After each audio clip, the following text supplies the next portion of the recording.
Good morning all of you. Today I will discuss about administration of medications. ठीक है, अपन पढ़ रहे थे administration of medications. Administration of medications जो होता है वो उसकी यूनिट अपन स्टार्ट करती थी, उसमें मैंने बता दिया था मैंने आपको ड्रग्स क्या होता है, मेडिकेशंस क्या होता है। ठीक है, नॉर्मली जो ड्रग्स होती है वो क्या करती है, अल्टर कर देती है फिजियोलॉजिकल फंक्शन, यानी बॉडी के जो फिजियोलॉजिकल फंक्शंस होते हैं उसको क्या कर देती है, अल्टर कर देती है।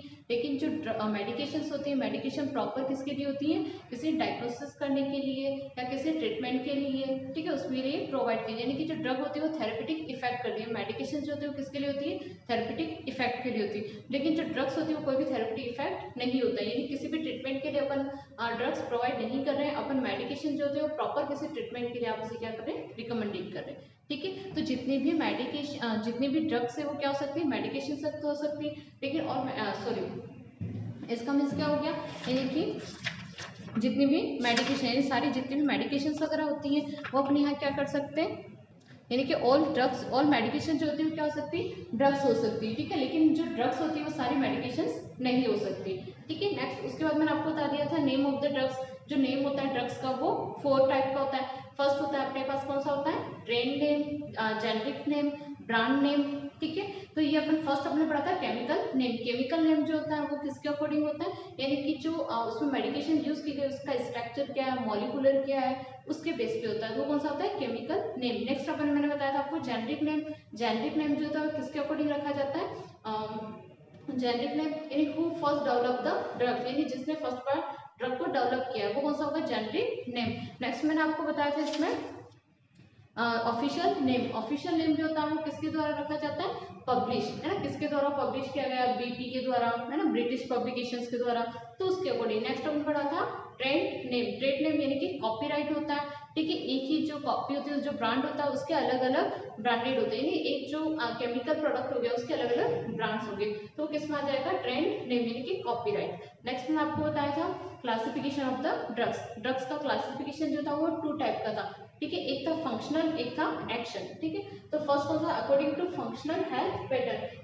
फंक्शनल हेल्थ पैटर्न के अकॉर्डिंग जो क्लासिफिकेशन है वो मैंने आपको बता दिया था, यानी कि वो उसके अकॉर्डिंग क्या होता है, जैसे एक्सरसाइज एक्टिविटी को बढ़ाने के लिए दी जाती है, कुछ स्लिप को प्रोड्यूस करने के लिए दी जाती है, कुछ एलिमिनेशंस के लिए दी जाती है ना, कॉपिंग वगैरह, उसके लिए अलग अलग पैटर्न्स के अकॉर्डिंग मैंने आपको बता दिया था। नेक्स्ट अपन पढ़ रहे हैं यहाँ पे एक्शन के अकॉर्डिंग, यानी कि जो ड्रग्स होता है उनके एक्शन क्या होता है उसके अकॉर्डिंग इन्होंने क्या किया गया, इसको डिस्क्राइब किया गया, इसको क्लासिफाई किया गया। ये काफी बड़ा है अकॉर्डिंग टू ड्रग एक्शन, यानी जितनी भी टर्मिनोलॉजी है वो सारी टर्मिनोलॉजी इसके अंदर यूज की गई है, किसके अंदर, अकॉर्डिंग टू देयर एक्शन के अंदर। तो कुछ चीजें मैं आपको सारा एक्सप्लेन नहीं कर सकते, सब कुछ लिख नहीं सकते, तो मैं आपको ऑलरेडी सिर्फ बोल के ही मैं आपको उन सारी चीजों को एक्सप्लेन करूंगी, आपको अच्छे से सुनना है। ठीक है, जैसे कि आपने सुना होगा ड्रग का नेम फर्स्ट है, जैसे कि अपने पास एनाल्जेसिक्स। जो एनाल्जेसिक्स ड्रग्स होती हैं वो किसके लिए यूज की जाती है, use for the relief pen. Analgesics किसके लिए यूज करते हैं, पेन को रिलीफ करने के लिए।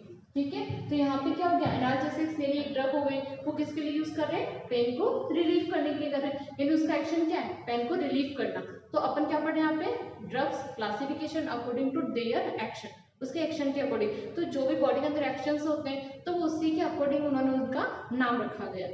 ठीक है, तो फर्स्ट हो गया एनाल्जेसिक्स, जो किसके लिए दी जाती है, drugs use to relieve pain, pain को रिलीव करने के लिए, उन ड्रग्स को अपन क्या बोलेंगे, एनाल्जेसिक्स। सेकंड क्या अपने पास, एनेस्थीसिया। एनेस्थीसिया आपने नाम सुना होगा, एनेस्थीसिया यानी क्या होता है, लॉस ऑफ सेंसेशन। ठीक है, जो बॉडी का कोई पार्ट हो गया, लोकल पार्ट हो गया या पूरी बॉडी हो गई जिसको अपन क्या कर रहे हैं, सेंसेशन लॉस, तो वो जो ड्रग्स यूज की जाती है वो कौन सी होती है यहाँ पे, एनेस्थीसिया।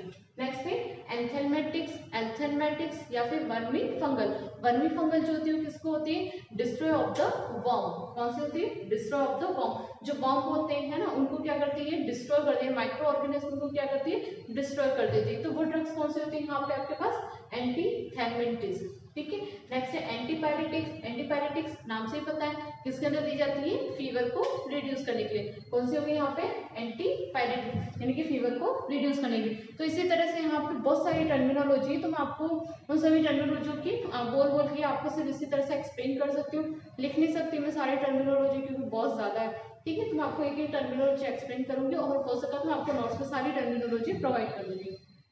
ठीक है। तो फर्स्ट अपने पास क्या है, एनाल्जेसिक्स। एनाल्जेसिक्स किसके लिए दी जाती है, use to relieve pain, pain को रिलीव करने के लिए। नेक्स्ट है एनेस्थीसिया, वो किसके लिए दी जाती है, सेंसेशन लॉस करने के लिए। नेक्स्ट है एंथेलमेटिक, ये किसके लिए होती है, डिस्ट्रॉय द वर्म, जो वर्म होते हैं माइक्रो ऑर्गेनिजम्स को अपन क्या करें यहाँ पे डिस्ट्रॉय करें। ठीक है, दिखाई दे रहा है सभी को, डिस्ट्रॉय करने के। नेक्स्ट है एंटीपायरेटिक। एंटीपायरेटिक अपन किसके लिए देते हैं, रिड्यूस द फीवर, किसके लिए, फीवर को रिड्यूस करने के लिए। नेक्स्ट अपने पास एंटीडोट। एंटीडोट किसके लिए होते हैं, ये सब्सटेंस होते हैं use to the countering affect of the poison. जो एंटीडोट होते हैं किसके लिए होता है, अफेक्ट ऑफ पॉइजन, यानी किसी पेशेंट ने अगर पॉइजन ले लिया तो पॉइजन के अफेक्ट को कम करने के लिए अपन उसे क्या देंगे, यहाँ पे एंटीडोट प्रोवाइड करेंगे। ठीक है, उसके बाद है अपने पास एंटी इन्फेक्टिव, नाम से देख लो इन्फेक्टिव आ गया और आगे क्या लग गया, एंटी। इन्फेक्शन यानी इन्फेक्शन को कम करने के लिए अपन क्या दे रहे हैं यहाँ पे, एंटी इन्फेक्टिव, यानी पेशेंट को इन्फेक्शन ना हो उसके लिए अपन यहाँ पे क्या प्रोवाइड कर रहे हैं, यहाँ पे एंटी इन्फेक्टिव, जो क्या करती है, किल कर देती है किसको, माइक्रो ऑर्गेनिज्म को। इन्फेक्शन हो रहा है किससे होता है, माइक्रो ऑर्गेनिज्म होता है, तो माइक्रो ऑर्गेनिज्म को ये क्या कर देती है, यहाँ पे किल कर देती है। नेक्स्ट है anti inflammatory. Anti inflammatory, anti लग गया किसके लिए, इन्फ्लामेशन, यानी बॉडी के अंदर अगर कोई इन्फ्लामेशन हो गया तो इन्फ्लामेशन को क्या करता है, रिड्यूस करता है। तो इन्फ्लामेशन को रिड्यूस करने के लिए जो ड्रग्स दी जाती है वो कौन सी है, एंटी इन्फ्लामेटरी। ये सभी टर्मिनोलॉजी आपको याद करनी पड़ेगी, ठीक है, लेकिन जितना समझा सकते हो उतना समझा रही हूँ मैं, ठीक है। एंटी इन्फ्लामेटरी यानी इन्फ्लामेशन को रिड्यूस करने के लिए जो ड्रग्स दी जाती है कौन सी होगी, एंटी इन्फ्लामेटरी।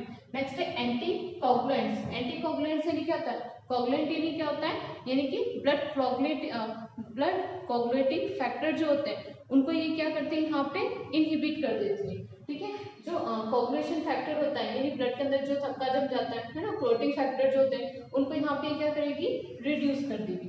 नेक्स्ट अपने पास एंटी हिस्टामिन। हिस्टामिन यानी क्या हो गया, वो एक माइक्रो ऑर्गेनिज्म जो है उसको अपन क्या करें, यहाँ पे डिस्ट्रॉय करें, यानी जो हिस्टामिन्स होते हैं उसको अपन क्या करें, उसको कम करें, यानी उसका जो इफेक्ट है किसका, हिस्टामिन का, उसका रिड्यूस करने के लिए। नेक्स्ट है एंटासिड। जो एंटासिड होती है, एंटासिड किस पे दी जाती है आपको, substance that hydrochloric acid to decrease the activity of gastric secretion. Antacid किसके देंगे, यानी कि गैस्ट्रिक सीक्रेशन जो है उनको रिड्यूस करने के लिए अपन क्या देते हैं, एंटासिड देते हैं। नेक्स्ट है एंटी कन्वर्जन। कन्वर्जन यानी क्या हो गया, कन्वर्जन यानी कि दोहरे आना है ना, कन्वर्जन होना। तो एंटी कन्वर्जन यानी कन्वर्जन के अंदर पर वो ड्रग्स प्रोवाइड करते हैं ताकि उसको कन्वर्जन से प्रिवेंट किया जाए। नेक्स्ट है एंटी डायरियल। डायरिया यानी क्या हो गया, डायरिया की कंडीशन में, डायरिया में क्या होता है, स्टूल्स है ना, पास आउट जो स्टूल कर रहा है बहुत ज्यादा क्वांटिटी में कर रहा है, तो एंटी डायरियल ड्रग्स क्या होती है, जो स्टूल डायरिया को क्या करती है, रिड्यूस करती है। ठीक है, नेक्स्ट है एंटी टूसिटिव। एंटी टूसिटिव जो होता है वो किस में दी जाती है, यानी कि inhibit the cough reflex. Cough reflex यानी अगर किसी पेशेंट को बहुत ज्यादा कफ आ रहा है तो उस कंडीशन में कौन सी मेडिकेशन ड्रग्स दी जाती है उसे, एंटी टूसिटिव, TUSSITIV, एंटी टूसिटिव, यानी कि जो क्या कर रहा है, कफ रिफ्लेक्स को क्या कर रहा है, कम कर रहा है, यानी जो कफ ज्यादा बन रहा है तो उस कफ को कम करने के लिए।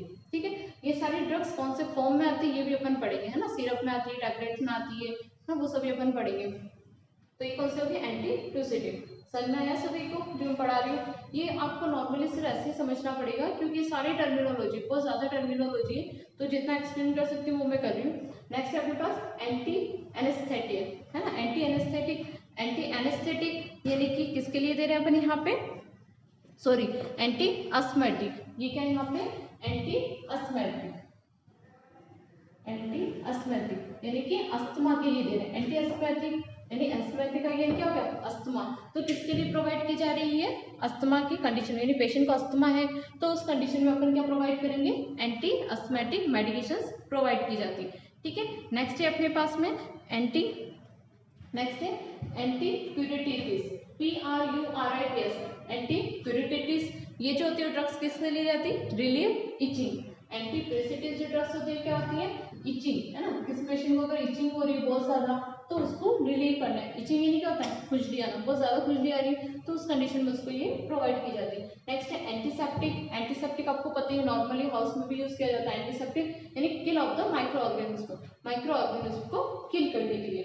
नेक्स्ट है एंटी स्पास्मोडिक। एंटी स्पास्मोडिक यानी क्या हो गया, जो सॉरी, एंटी स्पास्मोडिक यानी क्या हो जाएगा, जो स्पास्मोडिक पेन जो होता है, पेन ऑफ द मसल्स होता है, उसके अंदर अपन क्या देंगे, एंटी स्पास्मोडिक, यानी मसल्स पेन के लिए अपन क्या यूज करेंगे, एंटी स्पास्मोडिक। यानी अगर किसी पेशेंट को मसल्स पेन हो रहा है तो उससे अपन क्या प्रोवाइड करेंगे, एंटी स्पास्मोडिक। ठीक है, नेक्स्ट है एंटी इमेटिक्स। इमेटिक्स यानी क्या हो गया, वॉमिटिंग, है ना। वॉमिटिंग अगर किसी पेशेंट को बहुत ज्यादा हो रही है तो अपन उसे कौन सी ड्रग देंगे, एंटी इमेटिक्स ड्रग्स प्रोवाइड करें। नेक्स्ट है एंटी ट्यूबरकुलर। एंटी ट्यूबरकुलर यानी कि ट्यूबरकुलस जो पेशेंट हो गया है ना, ट्यूबरकुलिन पेशेंट हो गया है ना, टीबी का पेशेंट है, तो सब लोग कौन से ड्रग्स देंगे, एंटी ट्यूबरकुलर। ठीक है, नेक्स्ट है एंटी रूमेटिक अर्थराइटिस, है ना। रूमेटिक यानी क्या हो गया, बार बार जो उसको फीवर आ रहा है ना, तो रूमेटिक जो होती है उसके ट्रीटमेंट के लिए उसे प्रोवाइड किया जाता है। ठीक है, नेक्स्ट है ब्रोंकियो डायलेटर। ब्रोंकियो क्या हो गया, ब्रोंकियस डायलेटर, यानी कि ब्रोंकियस को डायलेट करने के लिए जो ड्रग्स यूज किए जाते हैं वो कौन सी है यहाँ पे, ब्रोंकियो डायलेटर्स। ब्रोंकियो डायलेटर्स यानी ब्रोंकियस को डायलेट करने के लिए जो ड्रग्स यूज किए जाते हैं कौन सा है, ब्रोंकियो डायलेटर। ब्रोंकियस कहाँ होता है, लंग्स के अंदर होता है। ठीक है, नेक्स्ट अपने पास कार्मेंटिस। नेक्स्ट है अपने पास कार्मेंटिस। जो कार्मेंटिस ड्रग्स होती है वो किसके लिए यूज की जाती है, एक्सपल्शन ऑफ गैस। कार्मेंटिस किसके लिए यूज की जाती है, एक्सपल्शन ऑफ गैस, यानी अगर किसी पेशेंट को बहुत ज्यादा गैस बन रही है तो उस कंडीशन में उसको कौन से मेडिकेशन दी जाती है, कार्मेंटिस। ठीक है, कार्मेंटिस ड्रग्स जो होती है क्या करती है, गैस को एक्सपेल आउट कर देती है। नेक्स्ट है कैथराइटिस, CATHARITS। कैथराइटिस जो होती है वो ड्रग्स किस में दी जाती है, इंटेस्टाइनल इवाकुलेशन। किस में दी जाती है, इंटेस्टाइनल इवाकुलेशन। इंटेस्टाइनल इवाकुलेशन यानी कि जो इंटेस्टाइन के अंदर जो कंटेन है ना, उसको जल्दी से एक्सपेल आउट करना, यानी बाहर निकालना। यानी पेशेंट को कॉन्स्टिपेशन हो रहा है तो उस कंडीशन में उसको कौन सी मेडिकेशन दी जाएगी यहाँ पे, कैथेट्राइटिस। ठीक है, नेक्स्ट है कोलिगोगस। कोलिगोगस जो मेडिकेशंस होती है वो किसके लिए दी जाती है, increase of the amount of the bile secretion. ये किसके लिए दी जाती है, इंक्रीज सीक्रेशन ऑफ बाइल। किसके लिए दी जाएगी, इंक्रीज सीक्रेशन ऑफ बाइल, यानी बाइल के सीक्रेशन को इंक्रीज करने के लिए। ठीक है, नेक्स्ट है कॉर्टिकोस्टेरॉइड। कॉर्टिकोस्टेरॉइड ये क्या होता है, कॉर्टिकोस्टेरॉइड क्या होता है, हार्मोन होता है, तो उसको ये क्या करेगी, इंक्रीज कर देगी। यानी बॉडी के अंदर अगर कॉर्टिकोस्टेरॉइड हार्मोन जो अगर सीक्रेट नहीं हो रहा ज्यादा तो उसकी क्वांटिटी को क्या करेगी, यहाँ पे इंक्रीज कर देगी। ठीक है, इसके अलावा अपन क्या दे सकते हैं, डायूरेटिक्स होते हैं, और क्या होते हैं, सॉरी,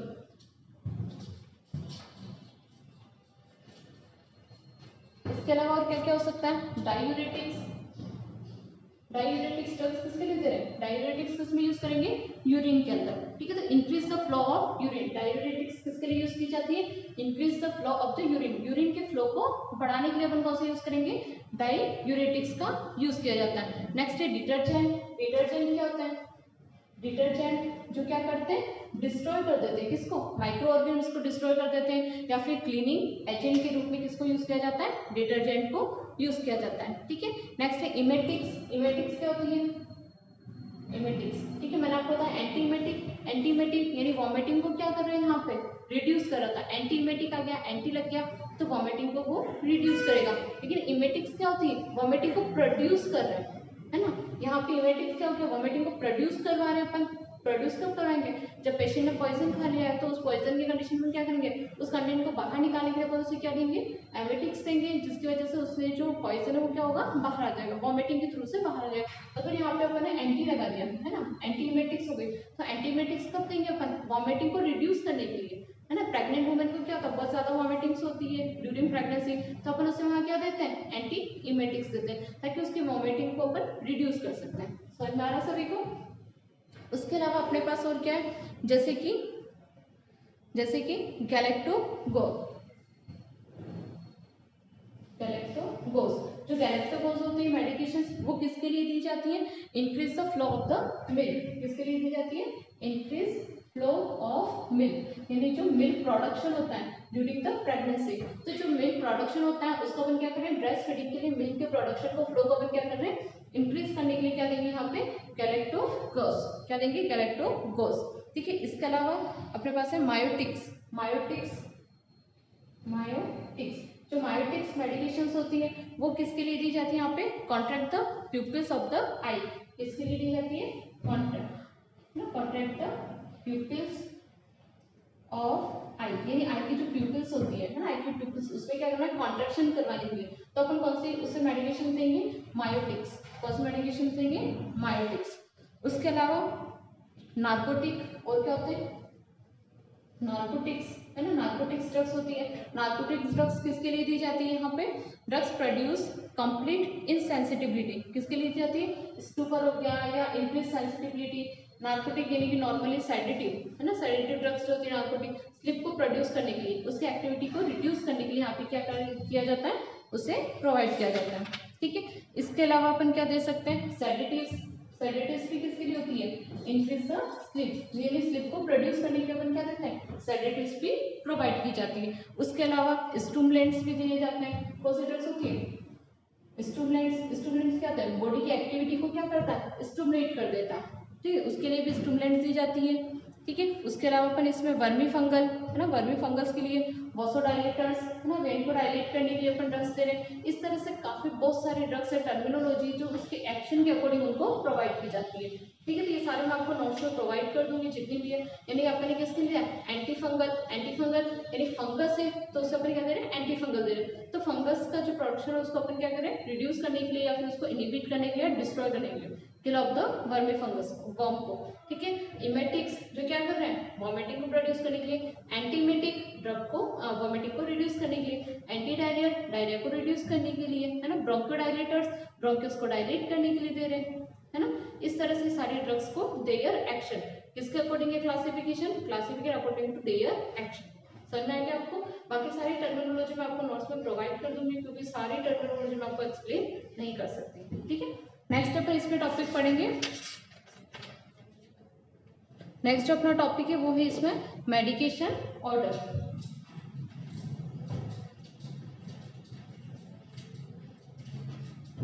नेक्स्ट कौन सा टॉपिक है अपने पास, मेडिकेशन ऑर्डर।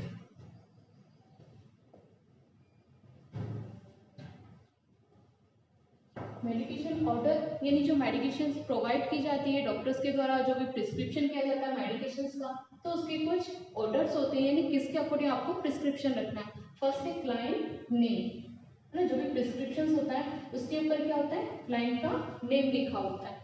ठीक है, तो फर्स्ट क्या हुआ यहाँ पे, क्लाइंट नेम। तो जो प्रिस्क्रिप्शन दिया जा रहा है किसी पेशेंट को, उस प्रिस्क्रिप्शन में पेशेंट का नाम लिखना बहुत ज्यादा जरूरी है, क्योंकि अगर पेशेंट का नाम नहीं लिखा होगा और जो पेशेंट का नाम लिखे वो अपने कैसा होना चाहिए, फुल नेम होना चाहिए। फुल नेम यानी कि उसका जो सर नेम है वो भी उसके साथ अटैच होना जरूरी है, क्योंकि एक ही पेशेंट जो होते हैं वो दो नाम के हो सकते हैं हॉस्पिटल में, तो उसको प्रॉपर उसको सर नेम के साथ में क्या होना चाहिए, पेशेंट का नाम लिखना जरूरी। तो जो भी नॉर्मली अपन क्या बोल रहे हैं, मेडिकेशन ऑर्डर। मेडिकेशन ऑर्डर दिन क्या हो गया, जो अपन प्रिस्क्रिप्शन देते हैं ना, डॉक्टर के द्वारा जो प्रिस्क्रिप्शन दिया जाता है, जब आप हॉस्पिटल जाते हैं, आपको कफ हो रहा है या कोई भी आपको प्रॉब्लम है, तो उस प्रॉब्लम के लिए जब आप डॉक्टर के पास जाएंगे तो आपको क्या करेगा, एक प्रिस्क्रिप्शन देगा है ना। तो उसके ऊपर क्या लिखा होता है, कौन सी मेडिकेशन दे रहे हैं, कब लेनी है आपको, कितने टाइम पे लेनी, सब कुछ लिखा होता है। तो उसके साथ में उसमें और क्या होना चाहिए, पेशेंट का नेम। पेशेंट का नेम होना बहुत जरूरी है, ताकि वहाँ पे नर्स के लिए भी वो क्या हो सके, कंफ्यूजन ना हो। क्योंकि अगर किसी वार्ड में एक साथ दो पेशेंट है, तीन पेशेंट है, सभी का नाम एक ही है ना, किसी का नाम आनंद है तो सबका नाम आनंद है, दो पेशेंट का नाम आनंद है या तीन पेशेंट का नाम आनंद है, तो वहाँ पे कंफ्यूजन ना हो। तो कंफ्यूजन नहीं होने के लिए क्या होता है कि पेशेंट का नाम लिखना जरूरी है, और पेशेंट का नाम भी कैसे होना चाहिए, फुल सरनेम है ना, सरनेम के साथ में क्या करना है, पेशेंट का नाम लिखना जरूरी, किसके अंदर, प्रिस्क्रिप्शन के अंदर। सेकंड क्या रखना है, आइडेंटिफिकेशन और medical number. Identification and patient medical number. यानी आपने देखा होगा हर स्लिप के ऊपर क्या होता है, एक मेडिकल नंबर होता है ना, नंबर्स लिखे होते हैं कुछ। तो हॉस्पिटल्स की जो वहाँ की जो बुकलेट वगैरह होगी या जो भी प्रिस्क्रिप्शन ऑर्डर जिस पे लिखा जाता है, उनकी प्रॉपर सीरीज होती है ना, 1 2 3 इस तरह से, या फिर 101 से सीरीज बना दी है ना, 1000 से उन्होंने सीरीज बना दी। तो पर्टिकुलर स्लिप किसको प्रोवाइड की गई है ताकि उन्हें ये पता चले, तो उसका मेडिकेशन एक नंबर होता है, वो उस पर लिखा होना जरूरी। अगर मेडिकेशन नंबर लिखा हुआ नहीं है तो आप उस चीज को नहीं ढूंढ सकें। मेडिकेशन नंबर है तो आप बाद में भी, जैसे कि आप 4 दिन बाद में भी आप आके अगर उस चीज को देख लो तो आपको वो चीजें मिल जाएगी। ठीक है, तो यहाँ पे क्या होता है, मेडिकल नंबर होना यहाँ पे जरूरी है। नेक्स्ट है मेडिकेशन नेम। थर्ड क्या है, मेडिकेशन नेम। जो भी मेडिकेशन प्रोवाइड की जा रही है, यानी प्रिस्क्रिप्शन ऑर्डर के अंदर जो मेडिकेशन नेम लिखा हुआ है वो कैसा होना चाहिए, फुल नेम होना चाहिए, है ना। क्योंकि कुछ मेडिकेशंस ऐसी होती है जिनका नेम सेम होता है और आप उसे शॉर्ट फॉर्म में लिखते हैं, तो शॉर्ट फॉर्म में लिखते हैं तो क्या होता है, दो मेडिकेशन एक जैसी हो सकती है, तो वहाँ पे कंफ्यूजन ना हो, इसलिए मेडिकेशन का जो नाम है वो कैसा होना चाहिए, फुल नेम होना चाहिए। ठीक है, फुल नेम मेडिकेशन आपको लिखना है और कैसे लिखना है, क्लियर होना चाहिए, यानी जो राइटिंग है वो कैसे होनी चाहिए, एकदम क्लियर होनी चाहिए, ताकि उसमें कोई भी कंफ्यूजन ना हो। उसके अलावा नेक्स्ट क्या है, अमाउंट एंड डोज। फोर्थ उसमें क्या होना चाहिए, अमाउंट एंड डोज। ठीक है, अमाउंट और डोज, यानी ये जो प्रिस्क्रिप्शन है इसमें हमेशा क्या होता है, यहाँ पे मेडिकल नंबर्स होते हैं, इस तरह से कुछ मेडिकेशन नंबर लिखा हुआ है, तो उसका नेम होना चाहिए पेशेंट का। ठीक है, पेशेंट का नेम, उसके बाद आपके पास क्या होना चाहिए, यहाँ पे मेडिकेशन होने चाहिए, यानी आपने पीसीएम लिख दिया, है ना, मेडिकेशन लिख दिया, तो पीसीएम जो आपने लिखा है इसको फुल फॉर्म में होना चाहिए। ठीक है, और जो फुल फॉर्म में होना चाहिए और जो इसकी राइटिंग है वो भी कैसे होनी चाहिए, क्लियर होनी चाहिए, ताकि जो मेडिकेशन प्रोवाइड कर रहा है वो अच्छे से उसे समझ सके। ठीक है, उसके अलावा उसमें अमाउंट एंड डोज, उसके अलावा उसमें आपका अमाउंट लिखना जरूरी है। अमाउंट यानी क्या होगा, 250 mg हो गया, है ना, कितनी मेडिकेशन दे रहे हैं तो उसका अमाउंट लिखना जरूरी है, कितनी अमाउंट में ले रहे हैं और कितनी डोज ले रहे हैं। कितनी डोज देनी क्या होगी, 1 डोज कितनी ले रहे हैं, मॉर्निंग में ले रहे हैं, सेकंड डोज कब ले रहे हैं, इवनिंग में ले रहे हैं, या फिर 1 डे के अंदर कितनी बार ले रहे हैं, 3 बार टैबलेट ले रहे हैं, या फिर पूरे दिन में 1 बार टैबलेट ले रहे हैं, तो उसकी क्वांटिटी भी उसमें लिखा होना जरूरी है। ठीक है, मेडिकेशन का नाम लिखना जरूरी है, अमाउंट लिखना जरूरी है और डोज लिखना भी जरूरी है, क्योंकि अगर उसमें डोज और अमाउंट लिखा हुआ नहीं होगा तो क्या होगा, पेशेंट ज्यादा क्वांटिटी में उससे ले लेगा, तो उसमें क्या होगा, उसके साइड इफेक्ट्स हो सकते हैं। ठीक है, उसके अलावा route of the administration, next उसमें क्या होना चाहिए, route of administration. Route of the administration यानी क्या होता है, यानी कि कौन से रूट से उसे प्रोवाइड करना। रूट जो होते हैं यानी माध्यम किस किस में, जैसे आपको पढ़ाऊंगी मैं इन चीजों को, नॉर्मली आपको पता होगा आईएम, आईवी, है ना, इंट्रामस्कुलर दे रहे हैं, आईवी के थ्रू दे रहे हैं, या फिर ऑरली उसे प्रोवाइड कर रहे हैं, तो वो सभी उसमें लिखा होना जरूरी है। यानी आपने उसे पीसीएम दिया तो कैसे देना है, ऑरल दे रहे हैं, है ना, आईएम दे रहे हैं या आईवी प्रोवाइड करना है, कोई इंजेक्शन है तो आईएम देंगे, आईवी देंगे, तो वो सभी भी लिखा होना उसमें जरूरी है। नेक्स्ट इसमें क्या होना चाहिए, signature of the health care provider. Next क्या होना चाहिए, सिग्नेचर। सिग्नेचर होना चाहिए किसका, डॉक्टर का, ना। अगर कोई प्रिस्क्रिप्शन उसने दिया है तो उसका सिग्नेचर नीचे होना जरूरी है। अगर किसी प्रिस्क्रिप्शन में डॉक्टर या हेल्थ केयर प्रोवाइडर का सिग्नेचर नहीं है तो वो वैलिड नहीं होती है। ठीक है, तो आप जो भी आप प्रिस्क्रिप्शन ले रहे हैं तो उसके अंदर उस जो डॉक्टर है उसका या हेल्थ केयर वर्कर है उसका सिग्नेचर होना बहुत ज्यादा जरूरी है, बाकी वो जो प्रिस्क्रिप्शन है वो वैलिड नहीं होगा। ठीक है, नेक्स्ट है यूज ऑफ एब्रीविएशंस। नेक्स्ट है यूज ऑफ एब्रीविएशंस। एब्रीविएशंस यानी क्या हो गया, शॉर्ट फॉर्म। एब्रीविएशंस यानी कि शॉर्ट फॉर्म, जैसे कि आप मोबाइल्स में यूज करते हैं शॉर्ट फॉर्म हर चीज की, तो यहाँ पे आपको प्रिस्क्रिप्शन में कभी भी शॉर्ट फॉर्म का यूज नहीं करना है, क्योंकि मैंने आपको बताया था अगर आप शॉर्ट फॉर्म यूज करेंगे तो क्या होगा, सेम मेडिकेशंस भी होते हैं, उनके शॉर्ट नेम भी सेम होते हैं, तो नॉर्मली शॉर्ट फॉर्म आपको एब्रीविएशंस जो यूज नहीं करने, है ना, शॉर्ट फॉर्म यूज नहीं करनी है, और यहाँ पे क्या यूज करनी है, नॉर्मली जो टर्मिनोलॉजी वगैरह जो होती है उन चीजों को यूज करना है। ठीक है, तो मैं आपको फिर से बता देती हूँ, स्टैंडर्ड जो चीजें उनको यूज करना है। तो अपन जो भी मेडिकेशन ऑर्डर हो गया या प्रिस्क्रिप्शन जो लेटर होगा उसके ऊपर क्या होना चाहिए, पेशेंट का नाम होना चाहिए, आइडेंटिफिकेशन, मेडिकल नंबर होना चाहिए, मेडिकेशन नेम होना चाहिए, अमाउंट, डोज होना चाहिए, route of the administration, signature and use of abbreviation, यानी स्टैंडर्ड्स जो वर्डिंग्स होती है उन्हीं चीजों को आपको यहाँ पे यूज करना है, स्टैंडर्ड स्टेटमेंट को ही यूज करना है। जैसे कि ये स्लिप हो गया, उसके अंदर ऊपर क्या लिखा, मेडिकल नंबर हो गया, नेम हो गया, है ना, जो मेडिकेशन हो गया, उसकी डोज हो गई, कितनी क्वांटिटी में लेना है ना, 1 डे में कितनी बार लेना है, 2 बार 3 बार, इस तरह से लिखा होना चाहिए। कौन से रूट से लेना है, आईएम, आईवी, ये लिखा होना चाहिए। लास्ट में उसके सिग्नेचर होने चाहिए डॉक्टर के या फिर जो भी प्रोवाइड कर रहा है ना, तो ये सारी चीजें उसमें होना जरूरी। ठीक है, अब नेक्स्ट कंटिन्यू अपन कल पढ़ेंगे। Thank you so much.